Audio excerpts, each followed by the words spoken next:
Hello, everybody. My name is Adam Schaeuble, aka the PhD, the previously a heavy dude. I'm the host of the Million Pound Mission podcast, and I'm so fired up to be here virtually at KetoCon Live 2020. We are such a special community, and this is an honor to be here. I'm fired up. I wish that we were there on stage together, but I'm going to give you so much energy. I'm going to reach through that screen, and you're going to feel the PhD energy here over the next half an hour or so. I'm here. I'm going to talk about the 7 necessary steps for long-term weight loss success. And I know that a lot of you are on a weight loss journey. And I'm going to tell you about my own weight loss journey. That's why I'm called the PhD, the previously heavy dude. So there's a story behind that I'll get into in a second. But I know a lot of you are living in fear of when am I going to mess this up? I know a lot of you have lost weight and have gained it back, maybe more than once. And you're on that journey. Maybe you do have that positive traction going, but you're like, when's that other shoe going to drop? What's that thing that's going to mess me up? When am I going to go backsliding backwards again? And if I can do only one thing during the next 30 minutes or so, I want to give you hope, and I want to help you reclaim control over your journey so that you don't have to worry about that. I don't want you to feel like your foot's on the gas pedal, but your hands aren't on the wheel. We're going to firmly take a grip on that wheel today and help you feel empowered and in more control. So I mentioned my name, Adam Schaeuble, the PhD. What's that all about? Well, back in 2007, I actually weighed 327 pounds. And I was just kind of at that rock bottom moment in my life. Not a whole lot was going well. I wasn't happy with my health, obviously. Stress levels, my career, my relationships. I had a ton of debt. And I just knew that for things to change, I had to change. For things to get better, I had to start getting better. So I started on my own journey, and I started working on investing in personal development, investing in me, eating healthier, going along a similar journey that a lot of you are on right now. And I sat down, and the day that really changed my life was the day I sat down and I did a technique that I now teach to my community as a lifestyle rehabilitation statement. So I sat down, and it was like goals to the extreme. So I sat down and I said, all right, for the next 5 years, here's what I want my life to become. Here's where I want to go. I set that set destination. I wrote it down in present tense format as if each goal had already happened. And I made a commitment. I made a commitment to myself that I was going to read this out loud and feel it and be it and just fire myself up every morning and every night for the next 5 years, at least until that 5-year deadline, or if I achieved every single goal. That was the deal that I made with myself, and that firm commitment. And I don't have a whole lot of superpowers. Energy is obviously one, which you'll find out if you've never met me before. But one of my superpowers is implementation. And I'll show up. I'll show up and I'll put in work. So having that simple format of all I've got to do is, all I'm going to require daily is that effort and that focus to show up, read my affirmations every morning, every night for the next 5 years, and let's see what happens. So I did that without fail from July of 2007 to July of 2012. I did this process. I did this thing. And yeah, that 5 years, during that time span, I lost 100 pounds, which is huge. And I know a lot of people try to lose 100 pounds in like 6 weeks or 6 days or 6 workouts. And some people are like 5 years, that's a long time, but I've kept it off for almost a decade now. And that's where I know a lot of you want to be, especially if you have a big weight loss goal sitting in front of you, that long-term success that I talked about earlier. So I lost 100 pounds, but the even better thing, the cooler thing is that as I went along my journey, people started asking me like, what are you doing? Can I do that too? Can you help me? And a business blossomed out of this. I started doing a boot camp. I had this old Ford Explorer that got about 2 miles per gallon because I had it loaded up with kettlebells and barbells and weights. And I would take an hour and I would unload my Ford Explorer, set up at like a local yoga studio or a martial arts studio, do an hour class, then do an hour, reload the car back up. But I started helping other people. And over that 5-year time span, I ended up going from kind of a makeshift boot camp to a brick and mortar business. And I helped my community, my local hometown of Bloomington, Indiana, lose 35,000 pounds during that same 5 years that I lost 100 pounds myself. And I'm super proud of that. We had 15 individuals that lost over 100 pounds, just like amazing, amazing stories. And I learned so many things during that time that's the basis of what I'm going to share here with you today with my 7 necessary steps. But that was a transformative time in my life. Obviously, I lost a lot of weight. I helped my community lose a lot of weight. And, I got out of debt, got married, fell in love, started a family, had this great business. I had found my life's purpose. And I feel like I was put on this earth to help people reclaim control over their health. And again, that's what we're focusing on here today. So for the rest of our time, now that you know my story and where I'm coming from, and I really want you to know that I've been in the trenches. I've walked the path that a lot of you are currently walking, and it's hard as hell. Like, it's one of the toughest things you'll ever do. But I'll remind you this again, that you're worth it. All right. So as we go through this, remember, it may be simple. The 7 steps may be simple, but they won't be easy. Don't expect that, but remember that you are worth the effort. That's super important. So, necessary step number 1. All right. This, again, each one of these are trends that I have experienced or saw or picked up on in my own journey. And as I've helped, thousands of other people now on their own journey. And the cool thing about these is that they aren't keto specific. You can take these, and it's not about a specific nutrition plan. It's not about a specific fitness protocol. These are things that can be applied across the board on any health journey. So I think that you guys are going to get a kick out of this. And I think this will be unique for KetoCon. Like, I may be the only guy that doesn't really talk about keto up on stage, up on the virtual stage. But again, I hope that this is a complete game changer for you. Now, necessary step number 1, always operate from a rock solid game plan. And like, people are like, oh, bro, I got it. I'm on keto. But keto isn't a game plan. Keto is a nutritional protocol. All right. We have to differentiate between the two things, because a lot of people just kind of check that box. Like, I'm keto, I'm good, I got my plan.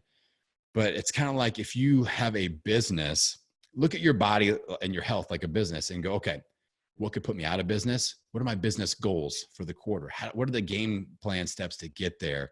What do my competitors look like? Again, what could throw me off track? What are the things that could accelerate my results? Like, having a game plan is much more involved than just saying I'm keto. We have to understand a lot of different bells and whistles, a lot of components.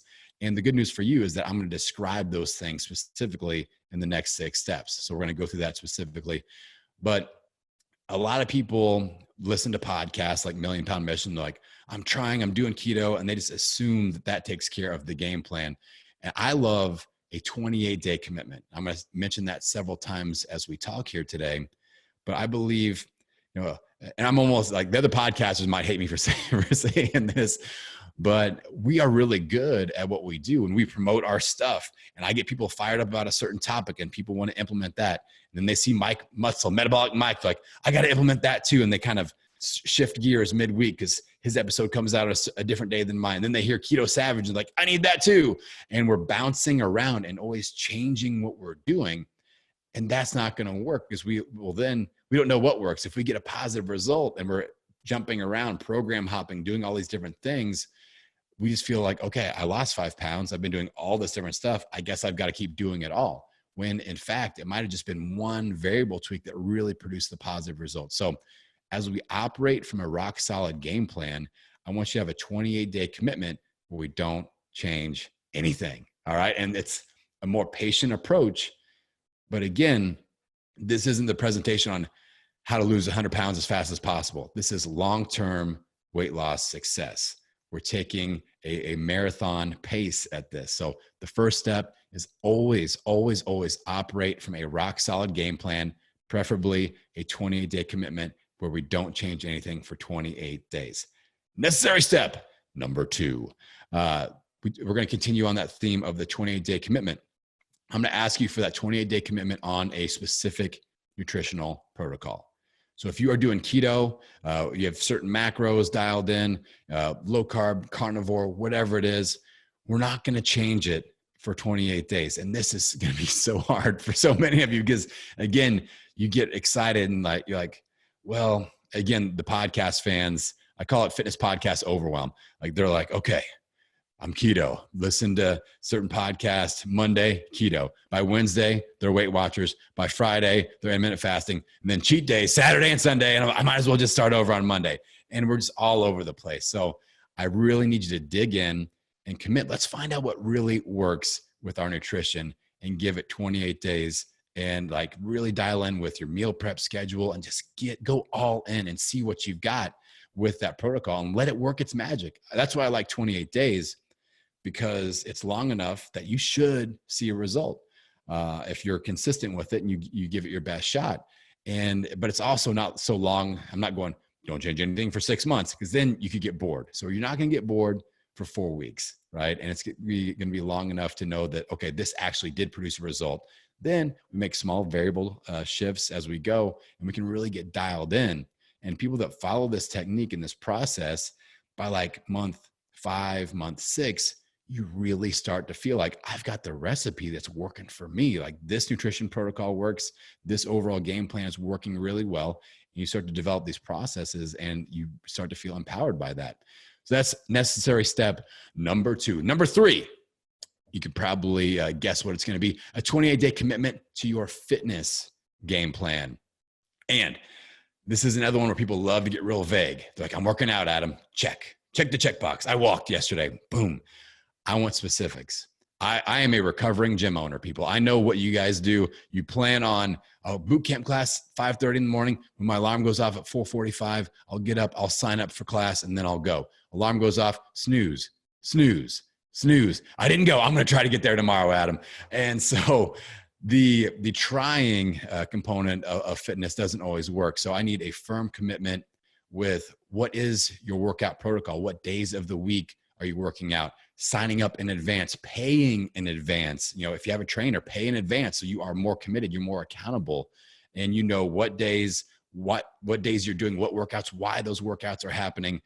People that are just like, I'm going to go out and try to just move my body. Like, that works for some people, but for 99% of people that I've seen, you need more specific commitment. And that way you can follow through on that. You can be accountable to that. And that is a huge, huge, huge game changer. So over the next 28 days, I want you to look at your calendar. And I'm not saying work out every day for 28 days. Be smart, be reasonable, but be committed. All right.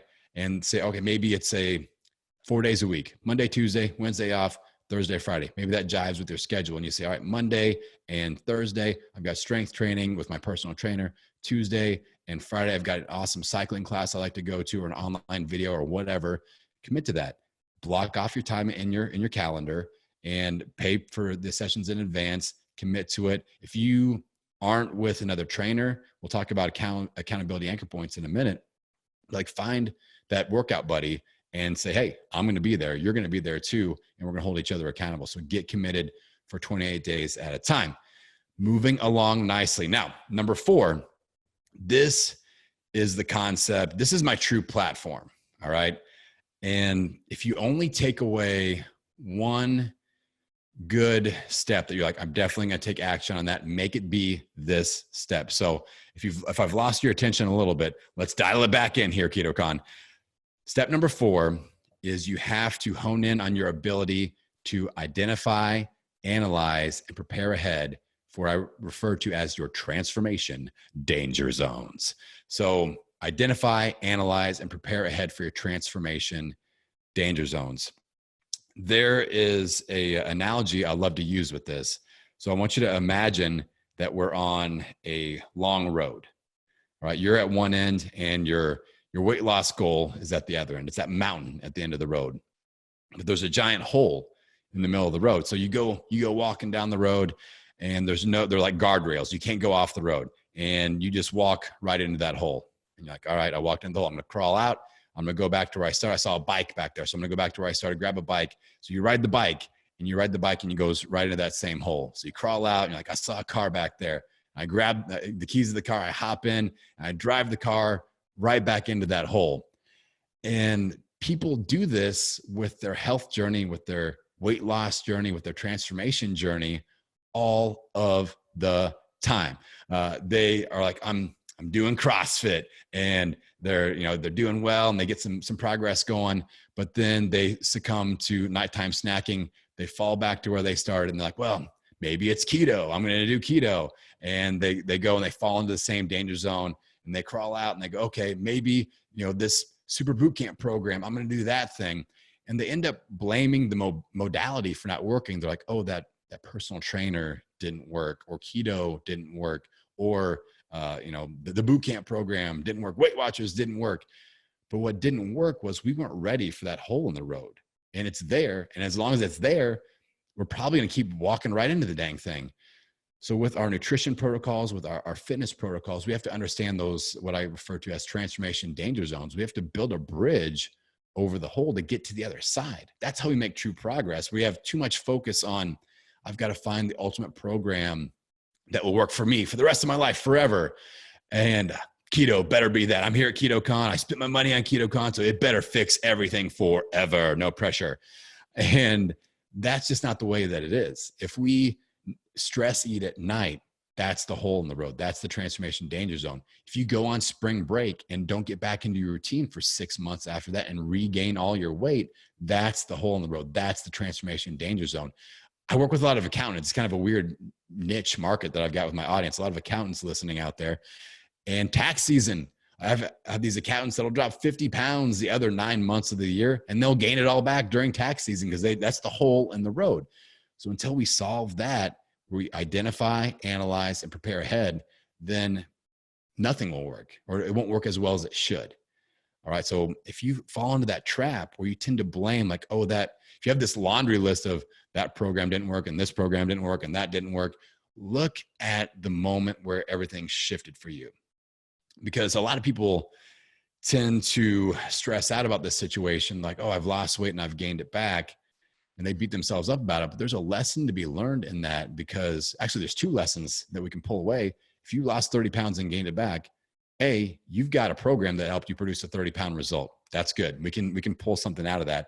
And B, we learned something that threw you off track. And that's our transformation danger zone. We can put a little strategy in place for the next time, and we're better prepared. So those are the two things. Examples, common examples. I mentioned spring break. A lot of people are fired up. They're going into spring break vacation. They've got a lot of healthy momentum. Their carbs are like total carbs, 5 grams, 0 to 5 grams. I'm crushing it. I'm feeling abtastic. And then I go on spring break, and, you live La Vida Loca a little bit. Shout out Ricky Martin. And you you put on some weight. But some people are like, well, vacation's my danger zone. Not necessarily. It's what happens after vacation. So we've identified that vacation situation that leads to some trouble. So we analyze it and go, okay, I've gained a little bit of weight on vacation, but the real trick is I don't get back into rhythm after vacation. I don't walk back into my game plan. I'm feeling a little carby. I'm drinking a little bit of adult beverages. I continue that pattern, and the pattern emerges into a 3-month weight gain. And then I have to rebuild momentum. So, prepare ahead for that danger zone. We say, okay, when I help people prepare for vacation situations like this, I'm like, I realize you're going to gain some weight on vacation. I'm not stressed out about that. You can do minimal damage in like 7 to 10 days in Mexico or wherever it is that you go. But before you leave, you will have your game plan in place for what happens when you get back. That way, your momentum hasn't shifted and you're trying to figure it out on the fly, because you're not going to feel like that. Your willpower is already kind of low because of the vacation.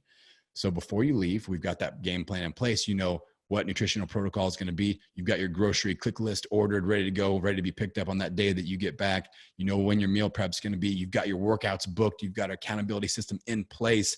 And that way, when you get back, you just walk right into a plan. And will it be perfect? Probably not, but it's better than having zero plan and going like this and hoping for the best. That I can guarantee you, my friend. So again, this can be applied to stress eating at night. It can be applied to family situations that that you go into this and they stress you out and you stress eat.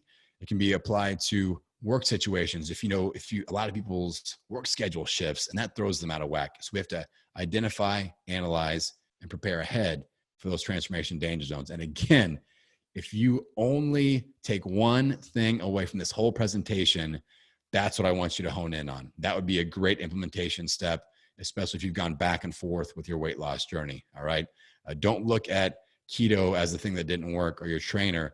Look at that moment and say, okay, I had lost 30 pounds, but then the tables turned and I started to shift backwards, and dive into that. Identify, analyze, plan ahead for, and you will be moving in the right direction.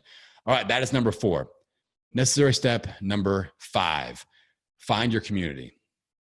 This is particularly important for the individual that has been through this journey back and forth, because I know the little voice in your head, because I've felt it, I've heard it myself, right? The PhD, not the HD, the PhD, the previously heavy dude. So I've walked that path, and I know that that little voice says things like, I've lost 30 pounds and I've regained it 10 times already. I should be able to do this on my own by now. Why? I got myself into this mess. It's up to me to get myself out of this mess. I know those things go through your head when you've been on that back and forth journey. And what we have to realize is that the quickest way from point A to point B is to find people that have made that journey successfully and learn from them. Surround ourselves with a tribe of like-minded people, and not put ourselves in this like isolation island where we're doing this super secret, Soviet Union boot camp thing. And like, I'm not going to tell anyone, I'm just going to come out transformed. That most likely isn't going to happen for the average person out there. We need to lock arms with people. And this is the point of the presentation. If we were there live, I would ask you to look around and just see the energy in the rooms. I've been to KetoCon, and most of you have too. And that's your tribe. Like, you are there, you are plugged in, but it's also up to you to remain connected to that community, whether it's through online stuff or just exchanging numbers, finding those like-minded people, because they may not exist at home. And that's a big trouble zone, a danger zone for many, many people. They're like, yo, I'm on this keto thing, but my husband won't do it with me. What's the deal?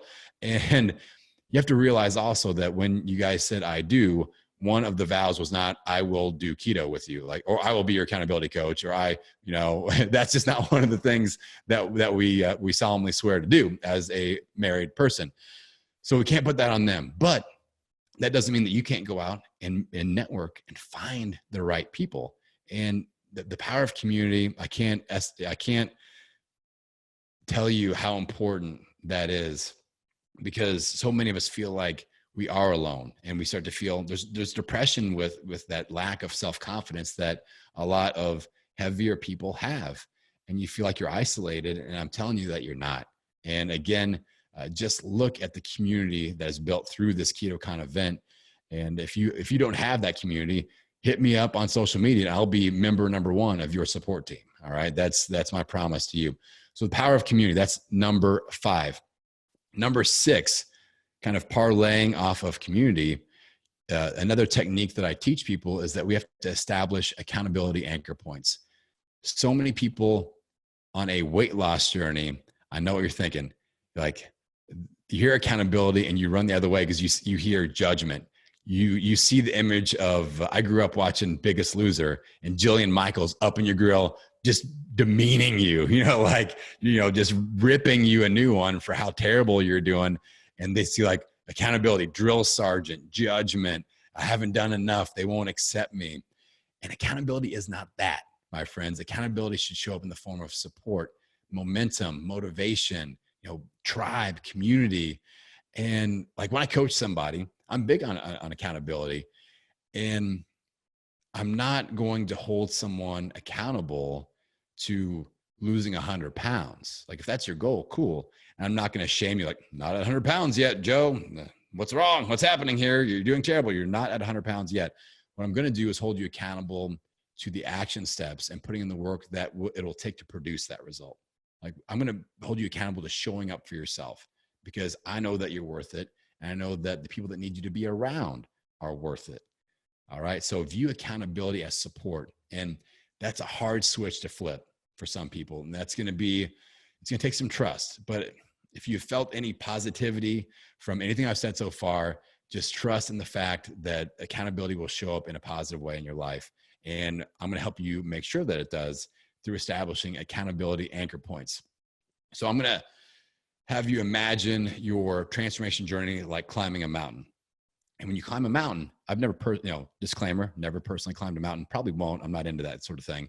But if you anchor on more often, I know that if you slip, you're safer, right? So if you have one anchor point and all of a sudden that goes away, you fall off the mountain all the way to the bottom. Super common scenario in fitness is somebody hires a personal trainer. They get some momentum going, but that is their only accountability anchor point. That is the only accountability that exists in their life.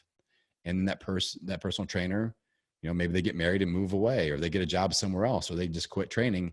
And then I see people just totally fall off the wagon, and they've lost all of their momentum because they were depending on that one person as their solo accountability anchor point. So my challenge to you with this segment of my talk here is to establish an accountability anchor point in all the areas of your life where you spend the most time.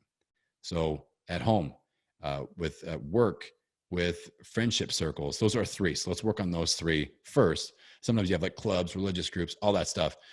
And you have to understand that these accountability anchor points, they probably won't exist there for you. They might, like sometimes there's some cool fitness stuff at work, but a lot of times not. And sometimes you have a supportive home environment, but a lot of times not. So we have to look at it as like, all right, what can we set up that's kind of fan friendly in that circle that everybody will be into and everybody gets a little bit of a positive boost out of. So at home, one of my favorite accountability anchor points for a family is like a family healthy meal prep. I've got 2 young kids, a 9-year-old son, 5-year-old daughter. I've got a wife, and everybody loves to get together on a Sunday and we meal prep and get them involved, like getting kids involved. They don't care what it is. They get to chop something up and put it in a bowl and mix it up. They're totally in.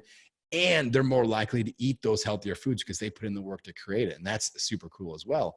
But just getting in the routine of, okay, Sunday from 3 to 5 p.m., we're doing healthy family meal prep. We all get to pick a new recipe each week. It kind of teaches your kids about operating in the kitchen. You get your spouse involved, and it's a family thing. So that's a healthy family accountability anchor point.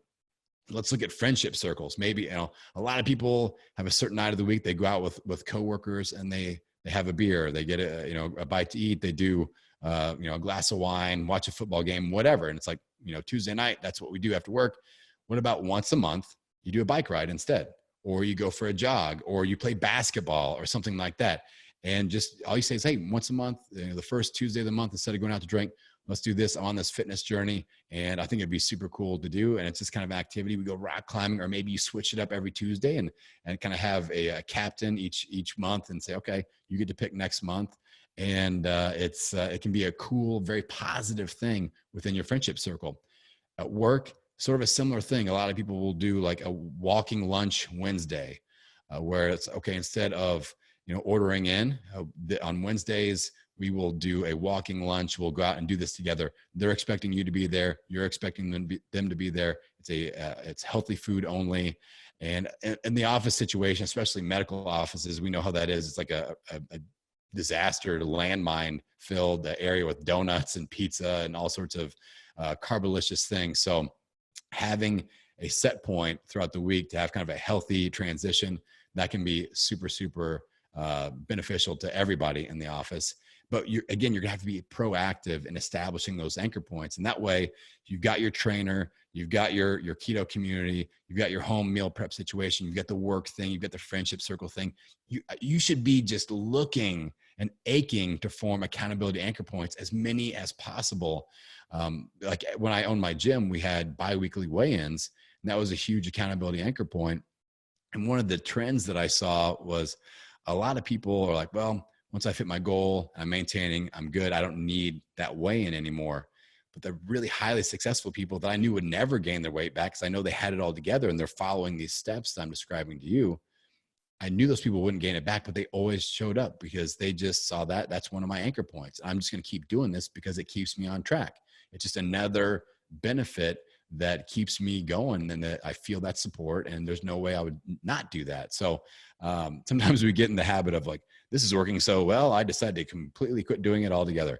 That's not the mindset that we would have with accountability anchor points. All right. So that's number 6, looking to establish accountability anchor points in every major area of our life where we spend the most time. Number 7, this should come as no shocker, consistency over time. Simple, but not easy, right? Simple, but not easy. The back and forth, the mind games, the beating ourselves up, waiting for the perfect time to start and then quitting as soon as the stars become misaligned. Starting, stopping.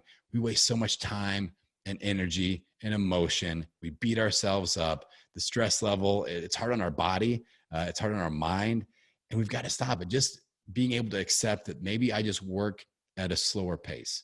maybe it will take me 5 years to reach my goal, but I'm going to get there. Like that's the mindset I need you to have of just showing up.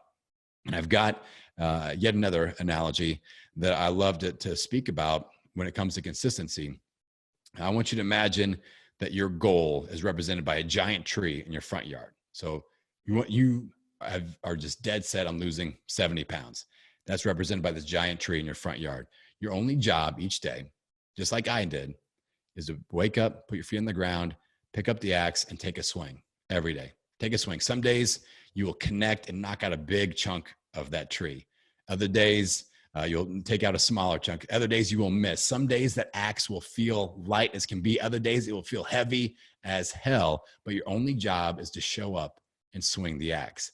Now, that being said, we're here doing personal development. And I know a lot of you go to a lot of things like KetoCon, a lot of, you're like Stephen Covey says, we're sharpening the axe, right? And so we can sit here and we can get fired up and we can learn. You're going to see the best of the best. KetoCon brings the best in the space to you guys, to your doorstep, and now to your computer. And you're going to be able to learn from them. You're sharpening the axe, but a sharp axe is no good if we never swing it. So if you do nothing with this information, if you don't implement, then you won't get anything out of this. You get just being fired up, and normally we get to go to Texas and eat some barbecue and kind of hang with some people. That's fun. That's an experience. But there are some of you out there that are in need of a life-changing transition, and that won't happen without implementation. I hope you're feeling me, people. I hope that you're feeling me. This is when I love being live doing this. I can reach out and touch you. So I have a challenge that I put out there for people when I speak live. I do this on my podcast almost every single week. I call it my implementation alarm challenge. Now, I know most of you have one of these. This is my iPhone 6. Don't make fun. It's like the latest version of the iPhone 6. I'd like to put that out there. But I know you have a phone that has an alarm on it. So my challenge to you is set the alarm for 24 hours from right now. Like, feel free to pause the video. It's okay. I give you permission to do that. Set the alarm for 24 hours from right now. And if you had one concept, one idea, one moment of inspiration that hit you while I was talking, take action in line with that before that alarm goes off. That's your implementation alarm. That's your reminder. And I'll tell you what happens most times. People listen, they set the alarm, and it's like 2:06 p.m. And then 2:06 p.m., the alarm goes off, and you're going, why in the hell is my phone going off? And then it's like, Adam, and then they do something. So most likely you will do 0 in the next 24 hours, but the alarm will go off, and then you do something.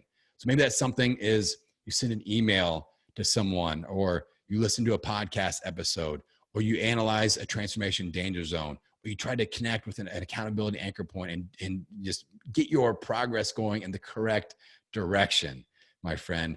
So that is my challenge for you. The implementation alarm, just do it. Just set the alarm and let the magic happen and take action. Because again, remember what I said at the beginning, for things to change, we've got to change. For things to get better, we've got to get better.